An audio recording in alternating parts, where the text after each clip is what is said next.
So good morning to all. I'll present my screen now.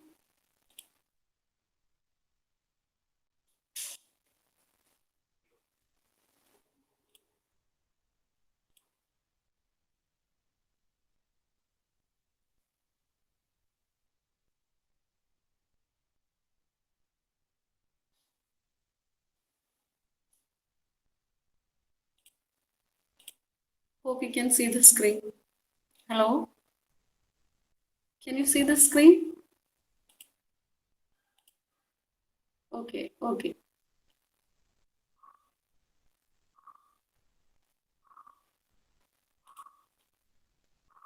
So do you remember where we stopped yesterday?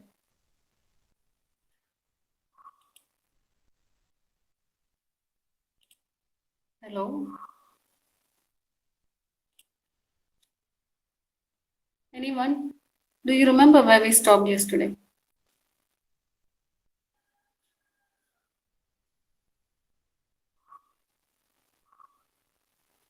We were discussing about the different mechanisms for handling interrupts in RTOS. Yes, 3 mechanisms. What was the first mechanism? What was the first mechanism?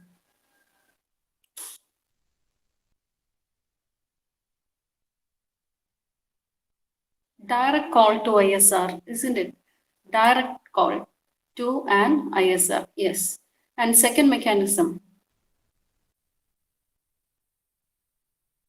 in the first mechanism, it is the source directly calls the ISR, and the ISR sends an ISR enter message to the RTOS, isn't it? In the second mechanism, RTOS is getting interrupted when an interrupt arrives. The RTOS gets interrupted on an interrupt, and then the RTOS calls the corresponding ISR. That's the second mechanism. The RTOS is getting interrupted on an interrupt, and then the OS, the RTOS, it calls the corresponding ISR. And now we are going to the third mechanism. That is RTOS. Again, the same method here also. RTOS gets interrupted when an interrupt arrives, and then the RTOS will initiate an ISR, which will call the other ISRs. And when a particular ISR is executing, it can call other ISRs. So this is the third mechanism. So in RTOS, before going on to this mechanism, let us see that there are two levels of RTOS, ISRs in RTOS. So an RTOS can provide two levels of ISRs. The first is a fast level ISR,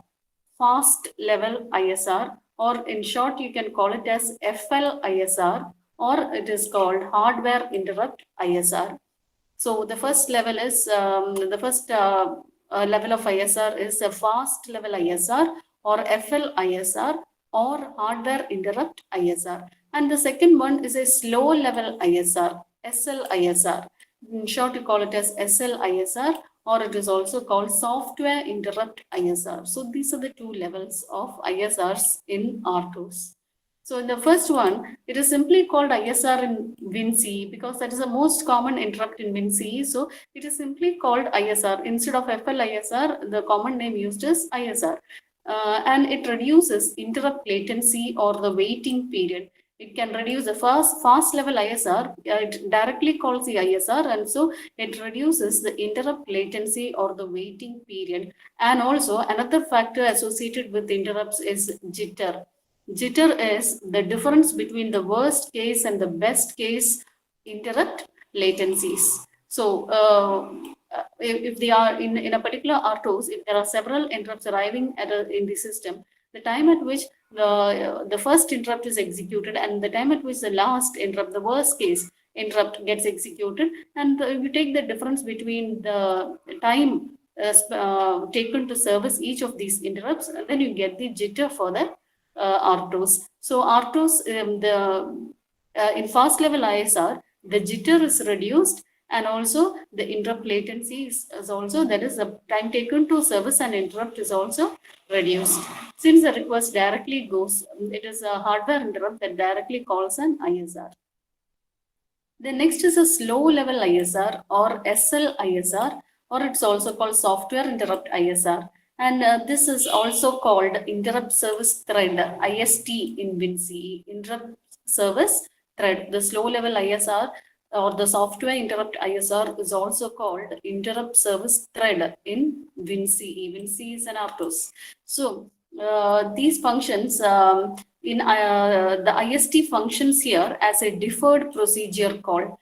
That is, deferred procedure call means the ISRs are responsible for invoking ISTs, and these ISTs will be stored in a message queue. And after the execution of all ISRs, the ISTs will be executed. These ISTs are small processes or small threads invoked by ISRs.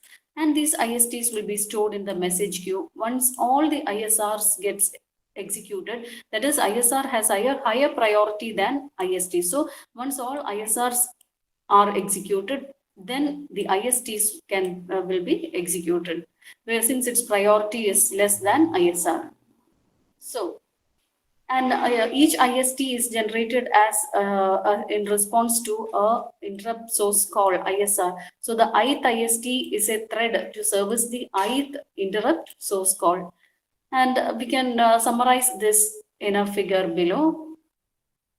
Just like we have discussed in the above mechanisms, here also we have a representation for this third mechanism. So here it is shown there are 7 steps showing how this third mechanism works. That is, the first step is the same as the second method, that is the interrupt source I. It directly calls the OS. The first step is the interrupt source I is directly interrupting the OS, the RTOS. That is, the RTOS first gets the hardware source call. In the first step, the RTOS first gets the hardware source call. So the request to service the interrupt directly goes to the RTOS. And then RTOS, suppose if it was executing some critical section code, it will complete its execution. And in the second step, it will, after completing the current instruction, it will save the context of that particular process that it has been currently executing. So that is the second step. Once an interrupt arrives, it will finish, if it is in the critical section, it will finish that execution and it will save the context of that particular process. If it is K, it will save its context. Since it is temporarily blocked, it has to, the RTOS has to return back to that process. So the context is saved. Now, after saving the context, the third step is to call the ISR. So just like in the second procedure, a second mechanism, the first 3 steps are the same. The third step is to call the ISR. Now the ISR will start its execution.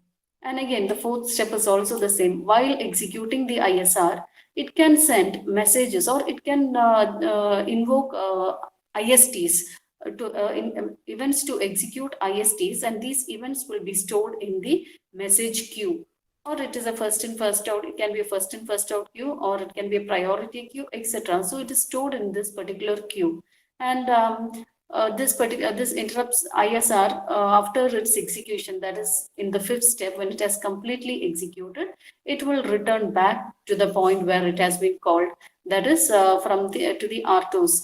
The RTOS had invoked this ISR, so it will return back to the RTOS.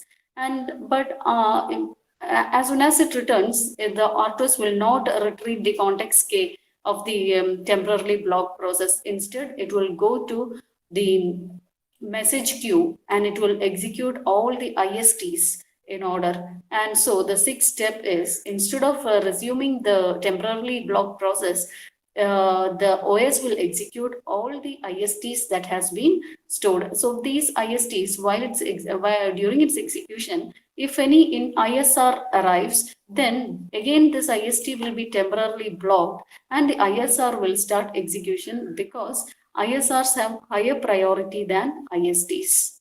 So when all ISRs and when all ISTs have been processed, this the control will return back to the RTOS. That is the 7th step.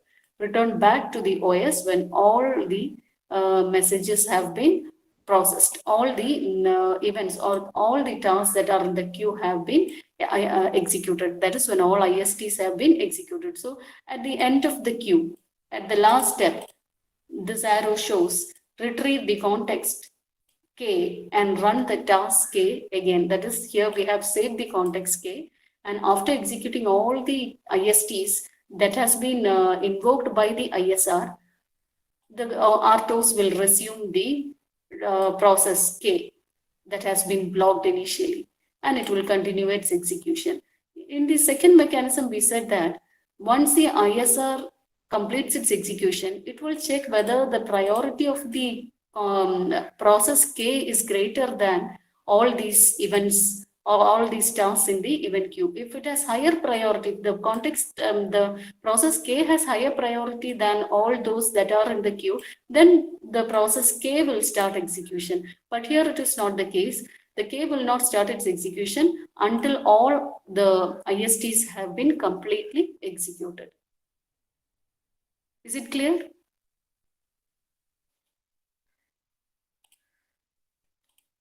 Hello?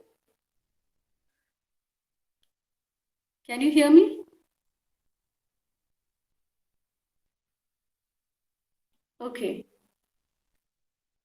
So I'll repeat it once more.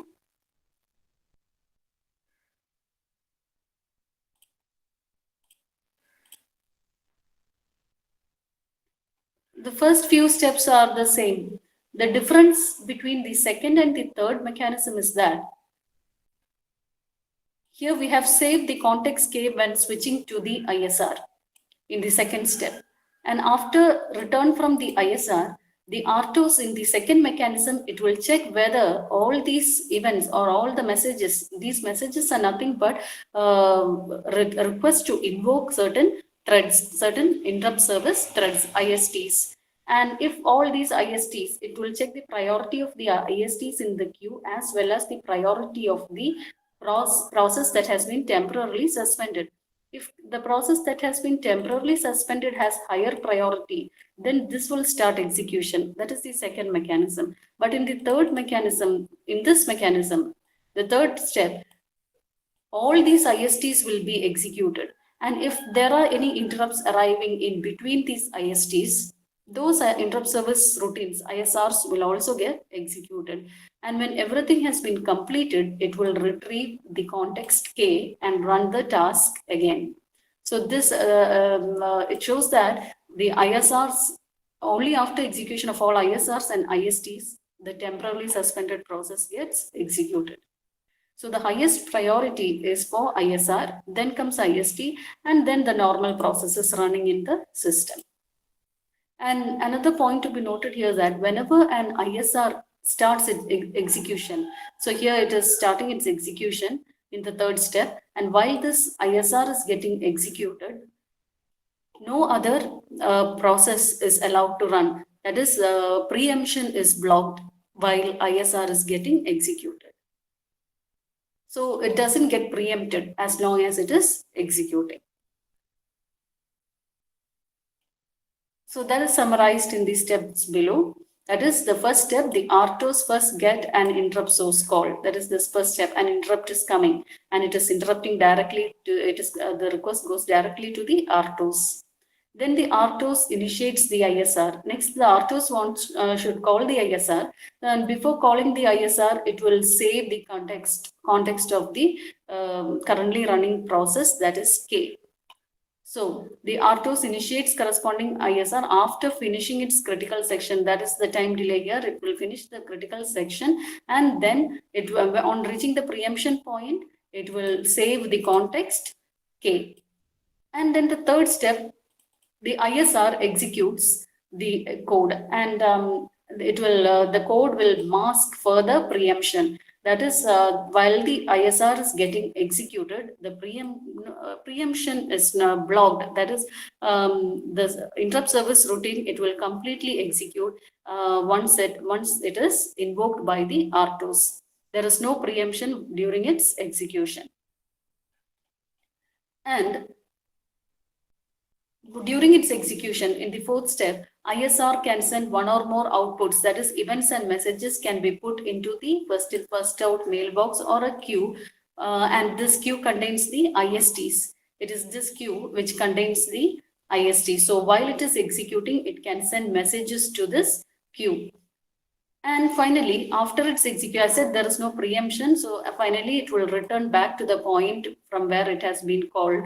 So that is to the RTOS. And then after completing the ISR, the next step is to execute these ISTs. So the ISTs, the sixth step, the ISTs in the first in first out mailbox or the queue executes as per their priority. After the return from ISR, the IST will start its execution. So each IST, there is a call to the IST from each message. If it is there, if it is an IST call, then it will go to the corresponding IST, and that IST will get executed. And from last step is return from the IST. On returning from the IST, it will go back to the message queue. And when all message queue, when all ISTs in the message queue have been executed, that is during the last step, when the last IST has been executed, it will retrieve the context K, that is the one which was saved initially by the RTOS. It will retrieve that context and the task K will start execution. Okay, when no ISRs or IST is pending in the queue or the mailbox, the interrupt task K runs on return. Okay, is it clear? Hello? Is it clear to you? Hello? Okay. So if you have any doubts, you can ask.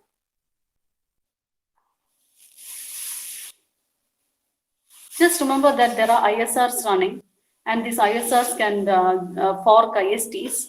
ISRs and ISTs in the third mechanism, they have higher priorities than other processes running in the system. That is why the suspended process K was invoked only at the end after executing all the ISRs and ISTs. The last step, the seventh step, is to invoke the process that has been suspended. That is the kth process. And during the execution of ISRs, there is no preemption. So ISRs must execute, ISRs usually execute completely. It is not getting blocked. Okay. Is it clear?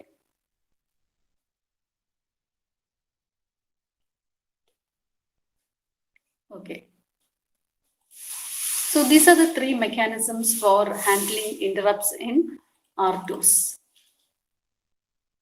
Now, next, we're going to the design of RTOS. That is the basic design principles and the use of RTOS, general questions, use of RTOS in embedded systems. So we have listed around 6 uses of RTOS in embedded systems. That is, it provides running of user threads in the kernel space. Certain threads are given priorities and they can run in kernel space. And there are provisions in certain RTOSs to allow threads to run in kernel space so that they execute faster. Then the second use of RTOS is that it provides effective handling of ISRs.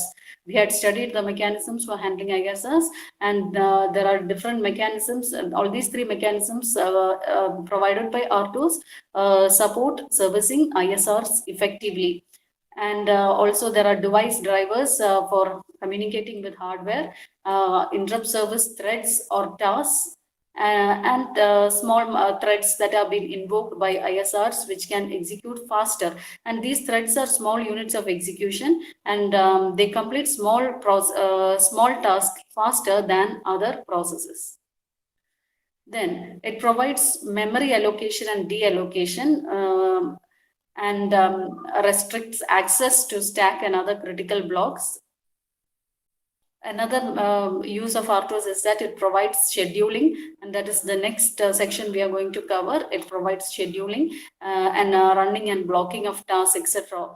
is done by the RTOS. Then input-output management functions are there, just like other RTOS. Input-output management functions is there. Also, it provides mailboxes, pipes, and sockets for simple. It becomes more simple when using RTOS, because there are supported functionalities in RTOS for providing these using these message queues and mailboxes. It uses semaphores for shared resources. Then there is effective management of multiple states of CPU, both internal and external. Memory management is done by RTOS. Also, device management is done effectively. So these are the functionalities that are built into normal RTOSs. Now, next is the basic design principle in RTOS. Around 15 design principles are there for the developers who design RTOSs. And these design principles, they help to build effective RTOSs. So you just need to study. There are 15 principles.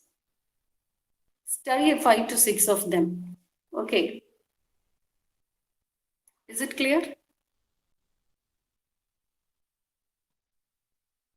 So the first design principle is RTOSs are usually designed with ISRs and ISTs, interrupt service routines and interrupt service tasks. And interrupt service routines and tasks, they are not getting interrupted while it is executing. And tasks are used for executing smaller functionalities. And these, since ISRs and ISTs are not preempted and they are used for executing smaller tasks, the response time is faster in RTOSs. So always RTOSs are designed with ISRs and ISTs. Then that is IST is interrupt service thread, designed with interrupt service thread or interrupt service task, designed with ISRs, designed with interrupt service threads and interrupt service tasks. Then design each task. The third method is to design principle is design each task as an infinite loop. And since embedded systems should run infinitely, the task should execute as an infinite loop from start up to finish. It should work in an infinite loop. Then as just like the second principle, design in the form of task, and this helps for better predictable response within the specified time. So if there are multiple tasks executing, each task will respond within a specific time and it will give a response to the end user. So that is why we go for different tasks executing at the same time. So it gives predictable response time control. Next is design in the form of tasks. We again, why the operating system RTOS should be designed as tasks, as small ISTs or ISRs, and this supports modular design. If we are dividing an entire task into subtasks, then that supports modular design. Instead of putting the entire task as a single process, we can divide the single process into multiple tasks, and this dividing into smaller units is what is meant by modular design. So design in the form of task so that it supports modular design. Then design in the form of task. Now, the most important thing noted in RTOS design is everything is designed. All functionalities are designed as smaller tasks, and this supports modularity. This supports data encapsulation. Then also designed by taking care of the time spent in system call. That is that most of the requests go hard in embedded system, they are hardware requests, and that is satisfied using system call. So when designing RTOS, the design with the designed in such a way that most of the time it uses system calls. The RTOS should use system calls more. Then limit the number of tasks and select the appropriate number of tasks. Because if you are going to put a large number of tasks in an infinite loop, then the time taken to service each task will be reduced, will be increased. Because if there are 100 tasks in a queue, in a loop, then the first task will get its turn only after the 100 task has been executed. So limit the tasks for better performance. Then use appropriate precedence assignment strategy. That is, you have to use preemption or give priority for the task and preempt the lower priority task when a higher priority task arises instead of giving time slicing. Time slicing means you're giving a fixed time for each task so that when a higher priority task arises, it has to wait until its time slot is attained. So instead of that, give precedence assignments and also use preemption in place of instead of using time slicing. But there are certain embedded systems which require time slicing. So in that cases, we go for time sliced uh, scheduling, time slicing, like round robin scheduling and all. Then avoid task deletion because it will affect the overall functionalities. If tasks are deleted, then certain inputs, a certain response may not be given back by the system. So user will miss certain responses. And use idle CPU time for internal functions. If there are any, if the CPU is waiting for some IO events, then it can be used for internal functions. Then design with memory allocation and deallocation. Design with taking care of shared resources and shared data among different tasks. Design with hierarchy. Hierarchy is called one task calling another task in a sequence. So design with hierarchy and it should be scalable. That means more tasks can be added to the system call. The ISR design should consist of shorter codes because there is no preemption and it should execute as a whole. If it is a long task, then the other tasks will have to wait. So it should consist of shorter code. These are the design principles which usually designers consider when designing an RTOS. So just need to understand if you can if you can remember all those points, just study. Otherwise, you study 5 to 6 points from this list. Okay. Is it clear?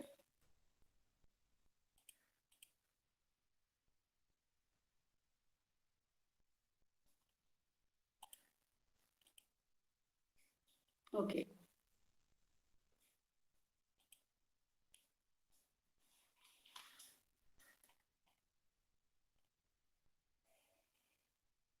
So,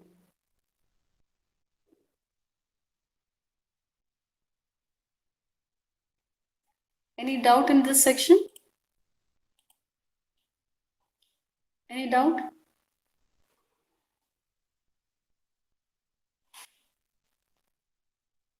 If you have any doubt while you are studying, just ask me, okay, on WhatsApp, or you can just put a message. Okay. So one more thing I want to say is I had sent a format of report. Did you notice that? Okay, into your group mail, isn't it? I have included. I think in that mail itself, I had written the chapters to be included, isn't it? Did you see the chapters? Okay, so follow that chapter order, and also I had included a sample report in that mail. Actually, that format is MTech format, and you have to just change the MTech to BTech. Wherever you find there is MTech, you just change it to BTech. But the format, the heading size, font size, margins, the order in which the report is to be prepared, like the abbreviations, list of figures, list of tables, condensed page, etc. Or everything is the same as that as the MTech report. Okay. Is it clear? The front, starting from the front page till the contents page, it is the same. The only difference is the chapters. So the chapters I have included in the mail. Okay, chapters till appendix I have included in the mail. And after appendix, I've included that certificate page also. If you had presented your paper somewhere in conferences and all, you can include that certificate at the end of the report. Is it clear? Do you have any doubt regarding that? If you have any doubt, just put a message. Okay. Hello.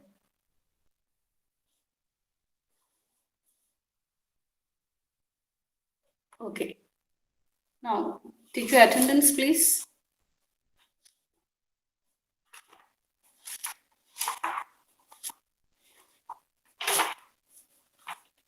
Number 1, 2, Abhinav. 5. Number 5, Ansab absent.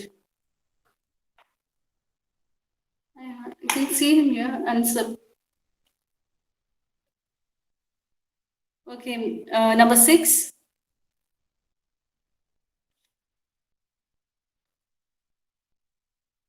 Seven. Okay, Ansab present. 8. 9.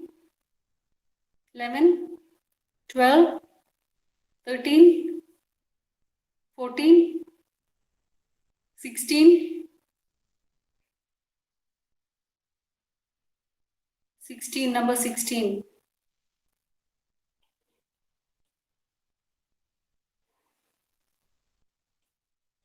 Number 16 absent. 17. 18. 19. Okay, 20, sorry, 20. 22. 23. 24. 26. 27. 28. 29. 30. Number 30, Amrita. Okay, okay. 31. Ashwadi. 32. Okay, okay. Didina. Okay. Number 33. Harita. Okay. Ashwadi present now. Amal Santosh. Okay, present. So number 16 is absent. Midilaj.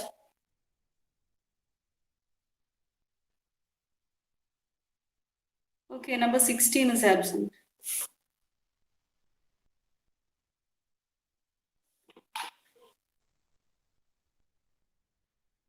So thank you.